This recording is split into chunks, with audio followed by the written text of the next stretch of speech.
ये सीधे सीधे चुनाव आयोग की साख और पारदर्शिता पर सवाल है।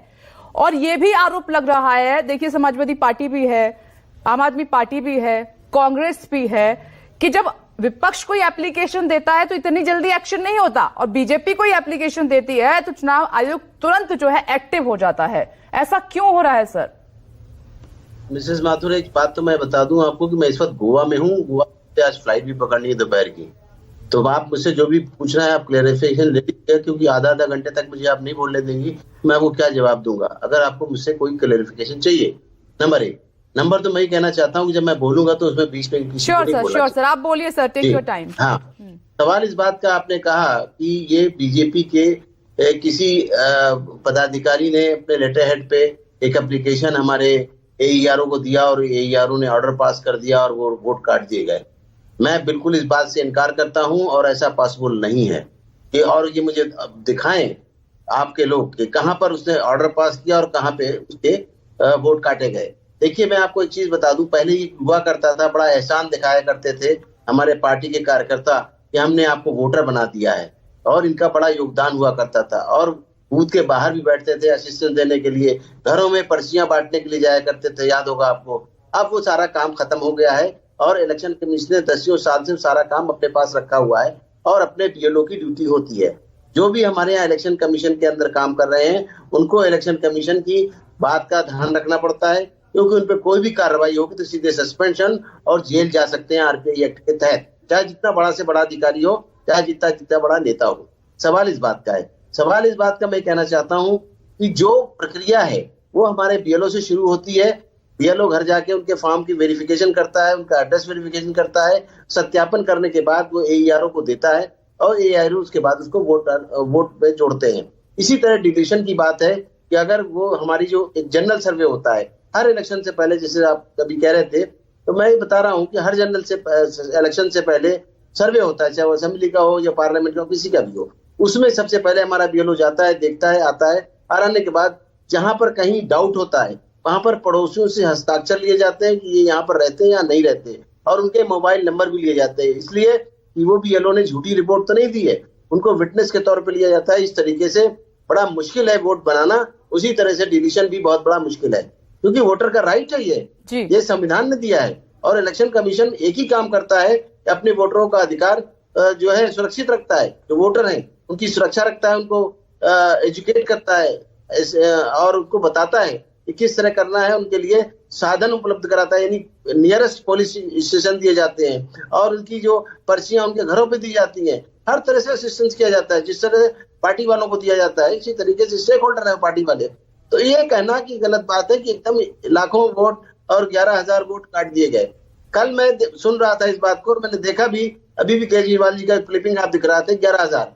मैं कहता हूं उन्होंने 500 सैंपल लिए, उसमें कहा 372 जो है वो लाइव है, यानी उनको काटा नहीं गया, और 128 जो है उसमें उनको काट दिए गए। देखिए, ये प्रक्रिया है, इसमें देखा जाता है कि कोई मर गया। दिल्ली का मामला है, दिल्ली में बहुत से लोग माइग्रेट कर जाते हैं, फॉरेन चले जाते हैं, नौकरी छोड़ देते हैं, अपने गांव को चले जाते हैं और यहाँ पर वोट बना के छोड़ जाते हैं। और एक चीज और बड़ी प्रॉब्लम आती है आपके सामने, सारे आपके वोटर्स को बता दूं, आपके दर्शकों को बता दूं, पार्टी वालों को बता दूं कि जब ये लोग आते हैं अपना आई कार्ड लेके इलेक्शन के दिन वोटिंग करने के लिए, उस वक्त कहते हैं हमारा जो है नाम नहीं है वोटर लिस्ट में। वो उसका भी यही कारण है कि हमारे जो वोटर लिस्ट में है वो अपडेट होती है। इनके तो कार्ड बन गए कि चाहे गाजियाबाद में रहे, चाहे दिल्ली में रहे, चाहे बाहर चले जाएं, कार्ड उनके जेब में होता है, आईडी यूज करते हैं। तो इसलिए अगर वो वहां घरों पे नहीं मिलेंगे, इस तरीके से अभी मैं 3-4 लेडीज का क्लिपिंग सुन रहा था और लोगों की कि हम नहीं थे घर पे, तो वो हमारा वोट काट दिया और उन्होंने पूछा। कभी भी हमारा बीएलओ किसी से आइडेंटिफिकेशन नहीं लेता कि आप किसको वोट देंगे, आप क्या धर्म है, क्या जाति है, उसके पास सब रिकॉर्ड होता है। क्योंकि धर्म का बीजेपी के बीएलओ पर आरोप लग रहा है चुनाव आयोग टोटल मैं बता रहा हूँ मिसेस माथुर, टोटल ये लोग इलेक्शन कमीशन को मुद्दा बनाते हैं और जब जीत जाते हैं, चाहे इनके कांग्रेस के लीडर हो, 2 जगह जीतते हैं, वायनाड और रायबरेली, तब कोई प्रॉब्लम नहीं है। अखिलेश जी खुद जीतते हैं, उनकी वाइफ जीतती है, तो कोई प्रॉब्लम नहीं है। जब ये लोग हारते हैं तो ये इलेक्शन कमीशन को एज ए एम्पायर के नाते उसको बेईमान ठहराने की कोशिश करते हैं, फिर हमारी ईवीएम को टारगेट करते हैं, जिसको क्या सुप्रीम कोर्ट ने भी मोहर लगा दी। इससे पहले मैंने कई बार कहा डिबेट्स में, आपके यहाँ भी डिबेट्स में कहा कि जो स्टेट के चीफ जस्टिस हैं उन्होंने देखा और उसमें मोहर लगा चुके थे, लेकिन फिर भी इनको यकीन नहीं आता।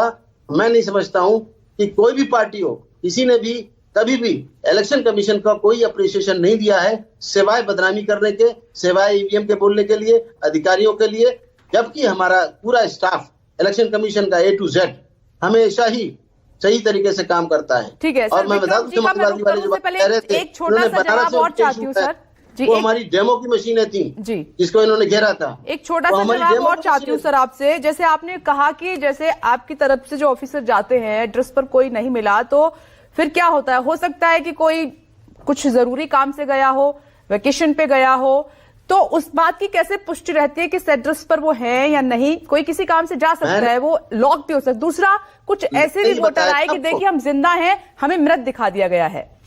नहीं, मैंने आपको बताया ना कि वहां पे पड़ोसियों के हस्ताक्षर लिए जाते हैं, नाम पूछा जाता है, मोबाइल नंबर लिया जाता है। इसीलिए ये देखा जाता है कि हमारा BLO मक्कारी तो नहीं कर रहा, किसी से मिला हुआ तो नहीं है, तो पड़ोसियों के साइन लेते हैं, पड़ोसियों को, उसके बाद ये कार्रवाई होती है और उसके बाद ये पब्लिश होती है बाकायदा लिस्ट, करेक्शन के लिए भी होती है, नामों के लिए भी होती है, एड्रेसेस के लिए भी होती है।